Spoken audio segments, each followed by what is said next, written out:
Arunoday YouTube चॅनलमध्ये आपलं पुन्हा एकदा सर्वांचं स्वागत आहे। या चॅनलमध्ये आपण इंग्लिश स्पीकिंग क्लास सुरू केलेला आहे, हे सर्वांना माहीत आहे। तर इंग्लिश स्पीकिंग क्लास मधला आजचा जो एपिसोड आहे, त्या एपिसोडमध्ये आपण जे 3 दिवसापूर्वी जो क्लास आपण घेतला होता, त्या क्लासमध्ये आपण जे वाक्याचे प्रकार शिकलो, त्या शिकलेल्या प्रकारावर म्हणजे ईटवर आधारित आपले हे वाक्य होते आणि त्या ईटवरच्या आधारित वाक्यावर आजच्या क्लासमध्ये टेस्ट आहे। टेस्ट 20 मार्काची टेस्ट आहे।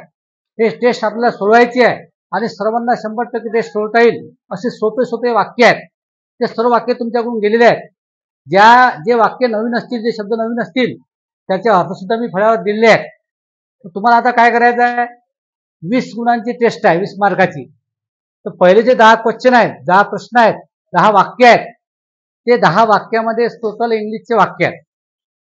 त्या वाक्याचं तुम्हाला मराठीत भाषांतर म्हणजे त्याचा अर्थ मराठीत लिहायचा आहे।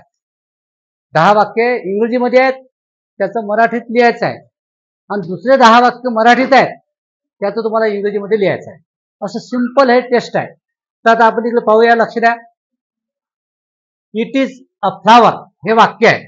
या वाक्यात तुम्हाला काय लिहायचं आहे, मराठीमध्ये उत्तर लिहायचं आहे। इट इज अ ट्री याचं सुद्धा मराठीत उत्तर लिहायचं आहे। It is not a head हे सगळं मराठीत लिहायचं आहे। इट इज अ मंकी सोपे शब्द आहेत, याचं उत्तर तुम्हाला मराठीत लिहायचं आहे। इट इज अ नोज हा सुद्धा सोपा शब्द आहे, याचं उत्तर मराठीत लिहायचं आहे। It is not a finger हे तुम्हाला आलेले शब्द अगोदर दिलेले आहेत, याचं उत्तर मराठीत लिहायचं आहे। It is a forehead forehead सुद्धा तुम्हाला माहित आहे, सोपा अवयवाचा एक भाग आहे तो, त्याचं सुद्धा उत्तर मराठीत लिहायचं आहे। इट इज अ ग्राउंड हे सुद्धा तुम्हाला दिलेले आहेत अगोदर शब्द, त्याचं मराठीत लिहायचं आहे। It is not a stomach हे स्टमक सुद्धा तुम्हाला दिलेलं आहे। समजा काही लोकांना माहित नसेल तर ते तुम्ही मराठीत पुन्हा इथे लिहून ठेवतो। स्टमकचा अर्थ मराठीत दिलेला आहे तुम्हाला। आता या हे 9 वाक्य आहेत, 9 सेंटेन्सेस आहेत, एक पुढच्या पेजवर आहे, म्हणजे 10 पैकी तुम्हाला 10चे मराठीत लिहायचे आहेत। तर आता हे 10 झालेले आहेत। पुढच्या पेजवर आपण जाऊया, टेस्टच्या पुढच्या पेजवर। इथे लक्ष द्या, पुन्हा 10वे इकडे दिलेलं आहे। इट इज अ नेल नेल सुद्धा तुम्हाला माहित आहे, माहित नसेल तर त्याचा सुद्धा मी एक शब्द मराठीत लिहून देतो।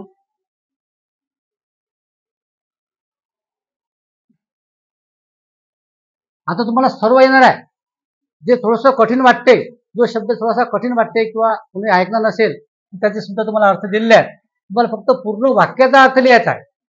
हे 10 वाक्य झाले इंग्रजीचे, त्याचे तुम्हाला मराठीत 10 वाक्य लिहायचे आहे। आता पुढचे जे 11 पासून ते 20 पर्यंत आहेत, 11 to 20 पर्यंत, या 11 to 20 पर्यंत तुम्हाला मराठीत वाक्य आहेत। मराठीत वाक्याचे तुम्हाला इंग्रजीमध्ये वाक्य लिहायचे आहे। ते गाढव आहे असं सोपं वाक्य आहे मराठीत, त्याचं इंग्रजीत ट्रान्सलेट करा। ते दही नाही, दह्याला काय म्हणतात हा शब्द इथं दिलेला आहे। तर तुम्हाला कुठं शोधायचं काम नाही, कोणालाच काही विचारायचं काम नाही, त्याचं इंग्रजीत लिहायचं आहे। ते पुस्तक आहे का सोपं वाक्य आहे, त्याचं इंग्रजीत ट्रान्सलेट करा। ते घर आहे हे सुद्धा तुम्हाला येते। ते दूध नाही, तुम्हाला माहिती आहे दुधाला कोणता शब्द आहे तो, त्याचं इंग्रजीत लिहा। ते पाणी आहे का हे सुद्धा याच्यात तुम्हाला मराठीचा इंग्रजीत लिहायचा आहे। ते बटन नाही, बटन शब्दचा स्पेलिंग दिलेला आहे, ते तुम्हाला टाकायचं आणि इंग्रजी वाक्य करायचं आहे। ते लोणी आहे का, लोण्याला बटर म्हणतात, ते सुद्धा तुम्ही याच्यात मी दिलेलं आहे। तर तुम्हाला कोणत्या डिस्प्लेमध्ये पुस्तकात शोधण्याची काही गरज नाही, इथंच तुम्हाला टेस्ट सोडवायची आहे। ते ताक नाही, ताकाला सुद्धा शब्द दिलेला आहे, बटर मिल्क हा इंग्रजीत टाकायचा आणि वाक्य इंग्रजीत करायचं आहे। ते आकाश आहे का, आकाशाला सुद्धा शब्द सोपा आहे पण तरी दिला। आता तुम्हाला पत्ते काय पाहिजे लक्षात घ्या, इथं काही प्रश्न चिन्ह दिलेले आहे। बाबा इथं प्रश्नचिन्ह आहे, यामध्ये सुद्धा प्रश्नचिन्ह आहे का का का का दिलेला आहे, म्हणजे प्रश्न विचारलेला आहे। तुमच्या उत्तरात सुद्धा प्रश्नचिन्ह पाहिजे हे तुम्ही आवर्जून लक्षात ठेवा।